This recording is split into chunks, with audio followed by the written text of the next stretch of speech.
여러분의 삶을 움직이는 원동력은 무엇입니까? 최근에 여러분을 바쁘게 움직이게 만들었던 그런 목적은 무엇인가요? 우리는 매일 아침에 눈을 뜨면서부터 무언가를 향해 열심히 달립니다. 가정을 위해서, 또 나의 미래를 위해서 매일 분주하게 움직입니다. 또 바자회가 시작되면 입을 만한 좋은 옷이 어디 있나 열심히 찾기도 합니다. 그러다가 가끔 마음에 드는 걸 골라서 집에 가져가면 내 집에서 나온 옷이 다시 옵니다. 여러분이 내신 옷을 다시 가져가시고 또 다시 내시고 또 가져가시고 그래요.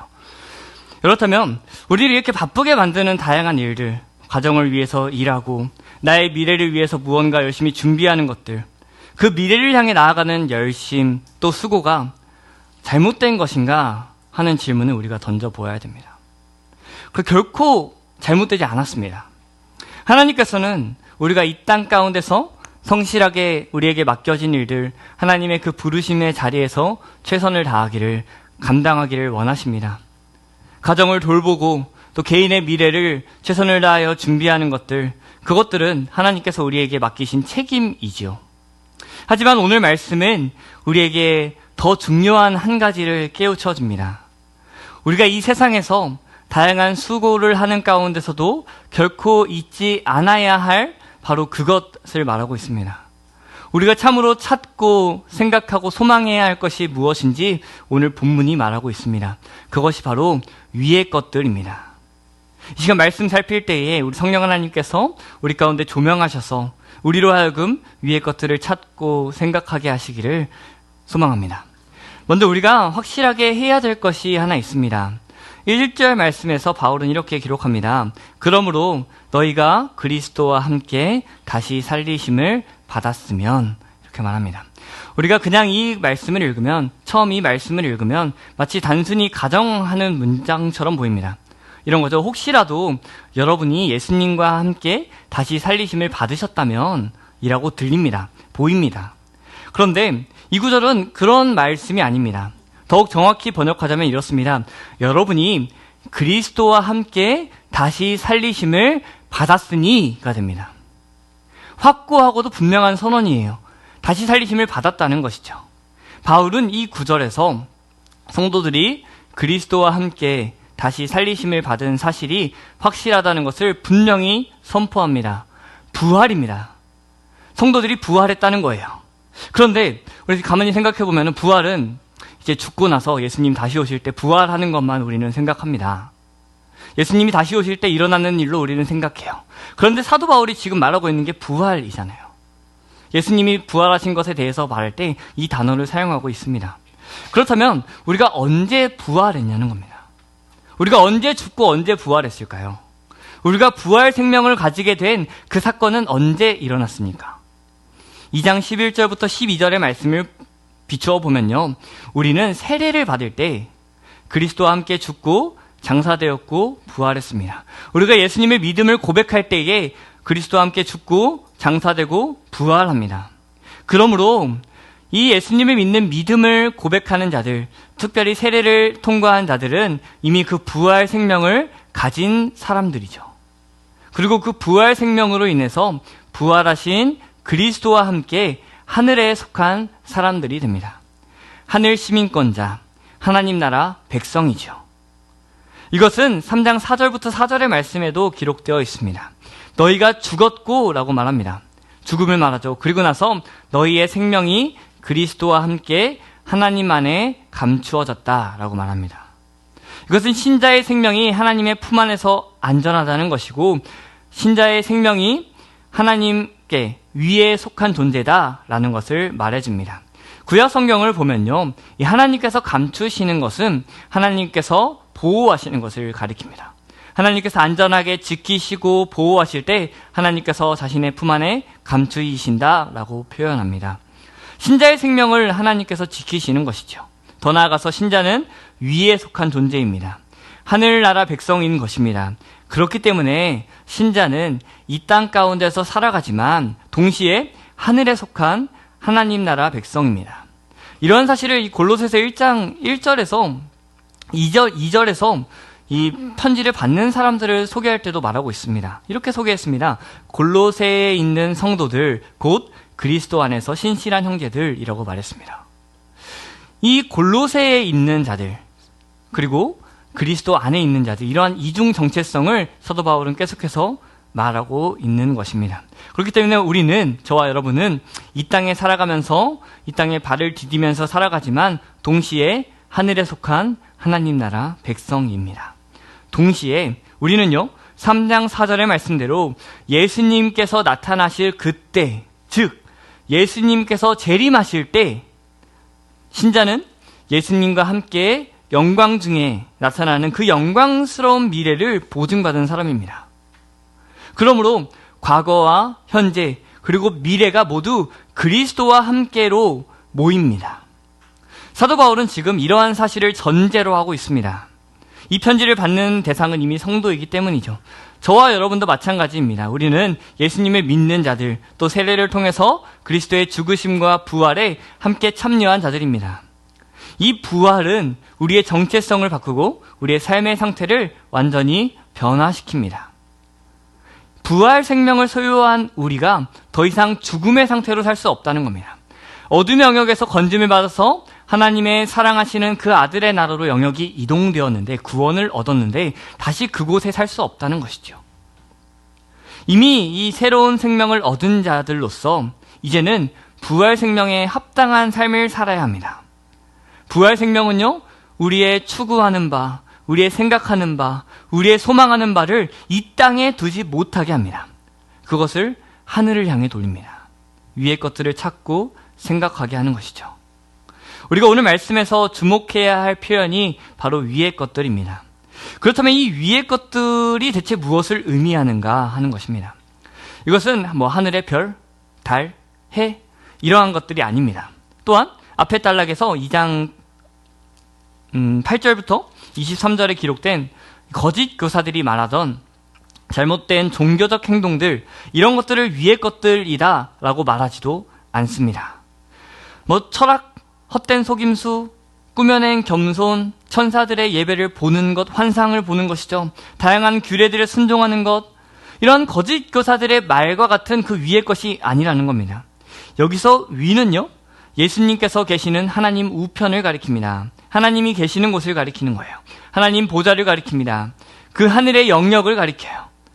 그렇다면 이 위의 것들은 결국 우리 주 예수님의 그 어떠하심과 관계되는 것이고요.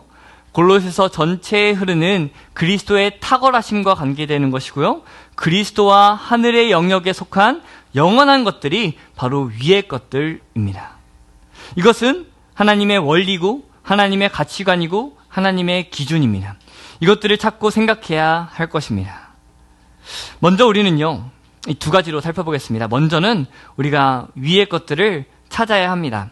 1절 말씀은 이렇게 기록합니다. 제가 읽겠습니다. 그러므로 너희가 그리스도와 함께 살리심을 받았으면 위의 것을 찾으라. 거기는 그리스도께서 하나님 우편에 앉아 계시느니라. 아멘. 1절 말씀에서 사도 바울은 부활 생명을 얻은 하나님 나라 백성을 향해서 분명히 명령합니다. 위의 것을 찾으라고 말이죠. 여러분, 여기서 찾으라는 말은요, 단순히 흥미를 가지거나 단순히 관심을 기울이는 그런 수준이 아닙니다. 의도적으로, 지속적으로 찾고 간절히 추구하는 거예요. 삶에서 추구하는 방향, 찾는 그 초점이 위의 것을 향해야 한다는 겁니다. 그 초점이 있는 곳을 찾는다라고 말했습니다. 그리고 그 방향을 향해서 달려가는 것, 그것이 바로 찾는 것입니다. 우리는 이 중요한 물건, 내가 지금 당장 필요한 이 물건을 찾지 못하면 그 물건을 찾기 위해서 온 마음과 에너지를 쏟습니다. 핸드폰이 갑자기 없어지면 막 불안해지시죠. 핸드폰을 찾기 위해서 이 방 저 방을 돌아다닙니다. 또 자주 없어지는 거 뭐가 있죠? 리모컨. 텔레비를 보려고 하면은 리모컨이 사라져 있어요. 터치로 텔레비전이 되는 분들은 이제 터치를 하면 되는데, 이게 없어지면은 할 수가 없습니다. 저는 가끔 차키를 어디다 뒀는지 까먹습니다. 그래서 차키를 어디다 뒀는지 몰라서 집에서 더러운 책상을 청소해요. 거기 어딘가에 숨겨놨을까봐. 근데 없어요. 그러면 온갖 주머니를 뒤집니다. 패딩 주머니, 뭐 바지 주머니 다 뒤져요. 없어요. 그럼 이제 갈 곳이 가게죠. 가게를 가서 또 뒤집니다. 없어요. 교회로 옵니다. 교회 4층에 혹시 뒀나? 찾아요. 없어요. 3층에 뒀나? 이제 방송실, 방송 장비 밑에 공간이 있거든요. 비밀 공간이. 거기에 뒀나? 없어요. 그러면 전화를 합니다. 제 찾기를 봤냐고. 못 봤죠, 당연히 저희 아내는. 그래서 집을 갑니다. 털레 집에 가요. 이거 어떡하지? 그리고 가방을 뒤지면 가방에 있습니다. 네. 여러분, 우리는요, 이렇게 나에게 가치 있고 지금 당장 필요한 무언가를 찾기 위해서 부단히 애쓰고 우리의 마음을 쏟아요. 막 안절부절 못합니다. 마찬가지로 사도 바울이 말하기로 우리가 위의 것을 그렇게 열심히 추구하라 라고 말하고 있어요. 그렇게 찾으래요. 왜냐하면요, 우리가 이미 부활 생명을 얻은 존재고요, 우리의 정체성이 하늘에 있기 때문입니다. 우리의 시민권은 하늘에 있고요, 우리는 하나님 나라 백성인 거예요. 그렇기 때문에요, 우리의 추구와 찾음의 대상이 이 땅의 것이 아니라 위의 것이어야 합니다. 예수님께서 산상수훈 가운데서 이런 말씀을 하셨죠. 마태복음 6장 31절부터 33절의 말씀에 이렇게 기록합니다. 그러므로 염려하여 이르기를 무엇을 먹을까? 무엇을 마실까? 무엇을 입을까? 하지 말라. 이는 다 이방인들이 구하는 것이라. 너희 하늘 아버지께서 이 모든 것이 너희에게 있어야 할 줄을 아시느니라. 그런즉 너희는 먼저 그의 나라와 그의 의를 구하라.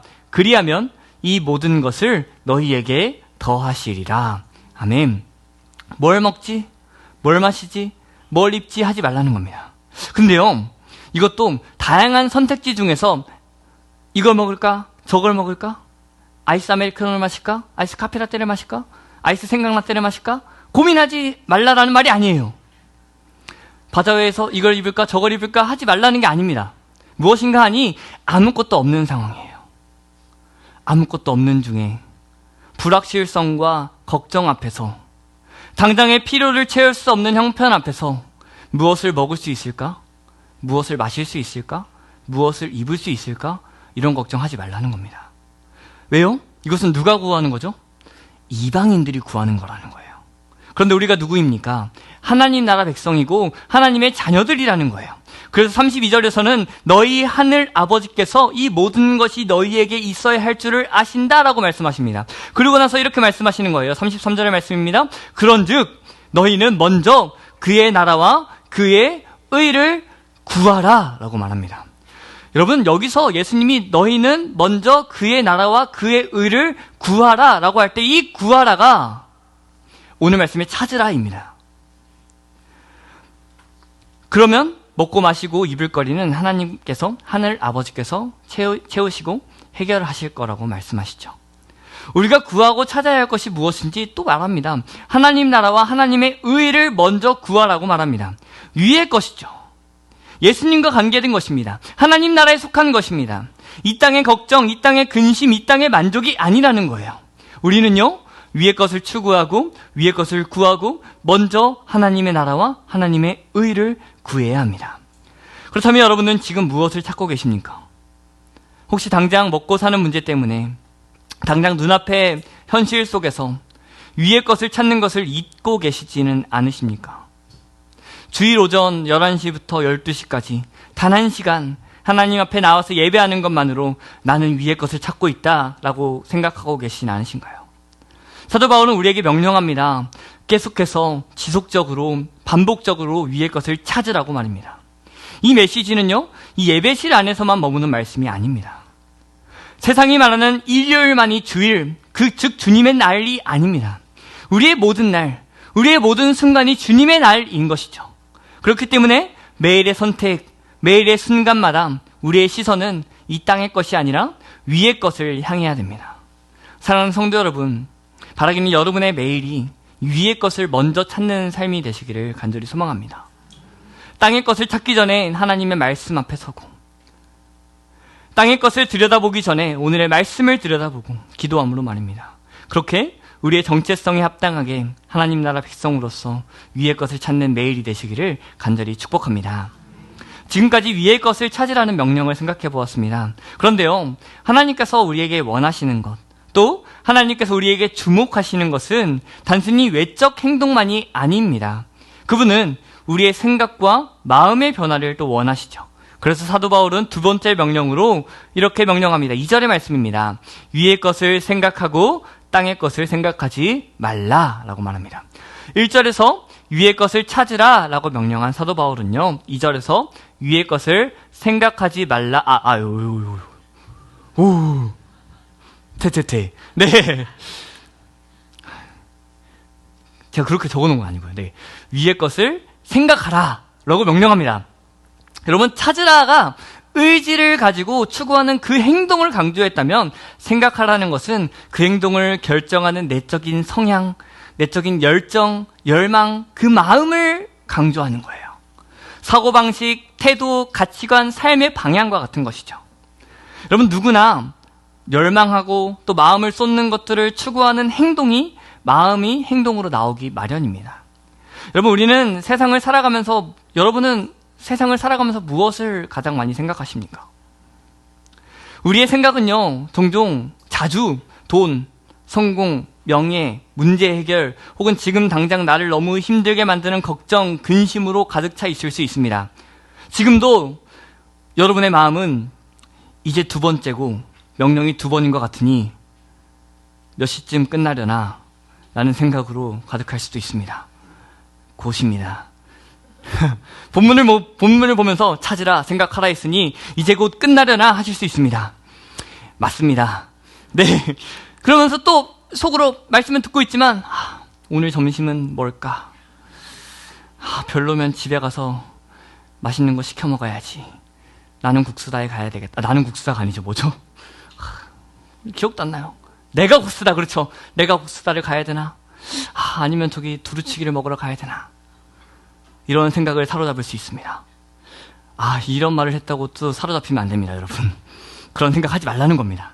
또 이렇게 예배 시간만 해도 우리가 다양한 세상의 생각에 사로잡혀요. 우리 친구들도 예배하다 보면은 PC방 가서 게임할 생각만 합니다. 밤새 게임하다가 진 생각만 해요. 그때 내가 왜 그렇게 움직였을까? 이런 생각에 사로잡힐 때가 있어요. 우리도 마찬가지죠. 예배 시간만 해도 다양한 세상의 생각들이 우리를 사로잡아요. 하물며 일상 속에서 우리의 생각을 더 사로잡겠죠. 사도 바울은요, 이러한 우리의 생각이 이 땅의 현실에 갇히지 말고 그것을 뛰어넘어 위의 것에 마음을 두게 합니다. 동시에 반대하는 것도 있죠. 땅의 것을 생각하지 말라라고 말합니다. 여기서 땅의 것은요, 1차적으로는 거짓 교사들의 가르침입니다. 근데 더 나아가서요, 5절의 말씀에 나오는 땅에 있는 지체를 포함하는 개념이에요. 그렇기 때문에 이게 무엇인가 하니 음행, 더러운 것, 정욕, 악한 욕망, 탐욕, 분노, 격분, 악의, 비방, 부끄러운 말, 거짓말, 이러한 것들을 마음에 두지 말라는 거예요. 남을 향한 비방들, 분노들, 격분들, 악의들, 비방들, 부끄러운 말들, 거짓말들, 이 뒷담화들 하지 말라는 거예요. 왜요? 하나님 나라 백성이기 때문입니다. 빌립보서의 말씀대로요, 우리의 시민권은 하늘에 있습니다. 하나님 나라 백성이죠. 우리는 부활 생명을 가진 자들입니다. 그렇기 때문에 생각도 바뀌어야 되는 거예요. 마음이 바뀌어야 되는 겁니다. 잠언 4장 23절에서도 너의 마음을 지켜라. 생명의 근원이 여기서 남이다 라고 말하죠. 우리의 삶은요, 우리의 생각하는 것들, 우리의 마음에 있는 것들을 추구하는 행동으로 나타나게 되어 있습니다. 그러므로 그리스도와 함께 일으키심을 받았고 또 하나님 나라 백성이 된 우리들은 더 이상 육체를 따르기를 거부해야 합니다.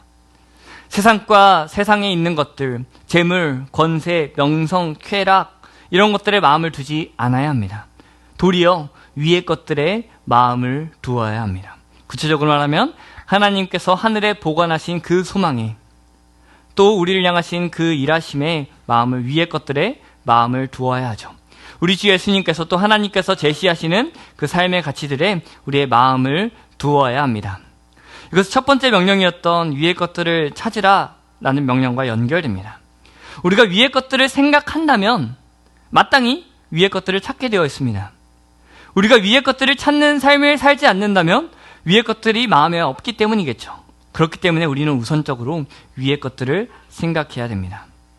우리 어떻게 그렇게 할 수 있을까요? 우리의 마음이 새로워지는 것입니다. 말씀으로 우리를 치는 거예요. 우리가 말씀을 바꾸려는 것이 아니라, 우리의 생각으로 말씀을 조정하려는 것이 아니라, 내가 원하는 것을 말씀에서 막 찾아내려는 것이 아니라, 그래서 내가 원하는 대로 말씀을 해석하는 것이 아니라, 말씀이 나에게 하시는 그 말씀을 듣고 내가 말씀을 비추어서 변화되는 거예요. 하나님의 말씀이 나를 변화시켜야 됩니다. 하나님 나라를 기준으로 내 가치가 변화되어야 돼요. 하나님의 보좌 우편에 계시는 그 예수님의 생각과 마음을 구함으로 그것이 내 마음을 주장해야 됩니다. 사랑하는 성도 여러분, 우리의 생각의 방향은 삶의 방향을 결정합니다. 여러분의 마음을 하나님 우편에 계신 예수님께 두십시오. 먼저 하나님의 나라와 하나님의 의를 구하십시오. 그렇게 시도하십시오. 매일 매 순간 하나님의 말씀과 하나님을 향한 기도로 여러분의 마음을 새롭게 하는 거예요. 또 실패할 겁니다. 다시 일어나는 거예요. 또 땅의 것들을 찾고 있을 겁니다. 다시 돌이키는 거예요. 그렇게 점점 하나님께서 기뻐하시는 삶을 향해 나아지는 것이죠. 성화의 과정을 거쳐가는 것이지요. 그리하여 하나님께서 제시하시는 그 삶의 원리, 공의와 정의, 환대, 용서, 사랑, 이러한 것들로 여러분의 마음을 채우시고 매일 여러분의 생각이 위의 것들에 고정되시는 인생이 되시기를 간절히 축복합니다. 말씀을 정리합니다. 신자는 하나님 나라 백성입니다. 세례를 통해 우리 주 예수 그리스도와 함께 죽고 부활함을 경험한 자들입니다. 지금 부활 생명을 경험하는 자들입니다. 그리고 예수님께서 다시 오실 그날에 이 말 영원한 새 하늘과 새 땅을 누릴 자들로 오늘을 살아갑니다. 그러한 자들에게 사도 바울이 요구하는 것은 두 가지이면서 한 가지였습니다. 바로 위의 것을 생각하고 마음에 품고 위의 것을 찾으라는 것이었습니다. 하나님의 가치관으로 하나님의 기준을 구하고 그것을 따라 삶을 살아가십시오. 하나님의 말씀을 먼저 구하고 하나님을 향한 기도를 먼저 실천하시기를 바랍니다. 매일 아침 우리의 눈을 뜨면 인터넷 뉴스, SNS 이런 것으로 손이 가는 것이 아니라 하나님의 말씀으로 여러분의 손이 가시기를 바랍니다. 실천해 봅시다. 여러분의 머리맡에 성경책을 두시는 거예요. 가능하시겠습니까? 저도 해보겠습니다. 저도 그래요. 눈 딱 뜨면은 바로 핸드폰 딱 들고 인스타그램. 저희 애들한테 인스타그램 그만하라 그러는데 제가 인스타그램. 그러나 우리가 이제 하나님의 말씀을 더 가까이 하는 거예요. 일어나면서 죽겠다 하는 게 아니라 하나님 감사합니다. 우리에게 또 새 생명을, 새 하루를 허락하신 주님께 감사하는 것이죠. 어떤 교수님이 이제 대학교 시절에 경제학과를 나왔다고 합니다. 그래서 경제학과 교수님이 너희가 경제학과니까 주식을 해야 된다. 주식을 해봐라. 그랬더니 그분이 원래 매일 아침에 일어나서 말씀을 묵상하고 하나님께 기도하는 삶을 살았는데 아침에 일어나서 주식시장을 열심히 들여다보고 있고 주식시장 차트를 묵상하고 있더랍니다. 우리의 마음이 땅의 것에 놓이면 그것을 묵상하게 되어 있습니다. 그러나 우리가 위의 것을 찾는 마음이 될 때에 우리가 하나님의 말씀을 가까이 할 수 있고 또 그 말씀을 묵상하고 그 말씀을 살아내게 될 것입니다. 또한 하나님 나라 백성으로 이 땅에 살면서 땅의 것들, 물질, 권세, 지위, 쾌락 등을 먼저 추구하는 것이 아니라 하나님의 나라와 하나님의 의를 먼저 구하면서 서로를 향해서 또 사랑의 손길, 섬김의 손길을 한번 내밀어 봅시다. 여러분, 가장 가까우면서도 먼 천국이 있죠. 가정, 공동체 말입니다. 그 안에서 서로를 돌아보는 거예요. 서로를 위로하는 겁니다. 격려하는 거예요. 사랑해 주는 겁니다. 하실 수 있으시겠습니까? 저희 가정이 점심을 먹을 때마다 보는 이 프로그램이 하나 있습니다. 갑자기 제목 기억이 안 나네. 이혼 숙녀 캠프. 여러분, 이혼 숙녀 캠프 보십니까? 그걸 보시면요, 아내의 소중함을 깨닫게 돼요. 남편의 소중. 그러면서 이제 솔루션을 하는데, 상담을 받고 솔루션을 하면은 남편은 수고했어, 고마워 이 말 듣고 싶어하고 아내는 사랑해 이런 말 듣고 싶어한대요. 얼마나 당연한 말입니까? 그게 가장 가까우면서 먼 이 가정 공동체에서 참 힘든 것 같습니다. 그 안에서 서로를 돌아보고 또 위로하고 격려하고 사랑해 줍시다. 더 나아가서 우리 교회 공동체 안에서도 마찬가지죠. 서로를 용서하고 격려하고 권면하는 것입니다. 그렇게 하나님 나라의 원리, 그 하늘의 원리가 하나님께서 기뻐하시는 삶이 우리 가운데, 우리의 삶에서, 우리가 속한 교회 공동체 또 가정 공동체에서 그것을 실천해 봅시다. 매일 일하는 시간에 이 하나님 나라 백성으로서의 정체성을 기억하시고, 또 우리에게 예비된 예수님께서 다시 오실 때 우리가 누릴 완전한 하나님 나라가 있음을 기억하며 이 땅에서 위의 것을 생각하고 찾는 말씀과 기도로 예수님과 연합된 삶을 누리시는 우리 모든 성도 여러분 되시기를 간절히 소망합니다.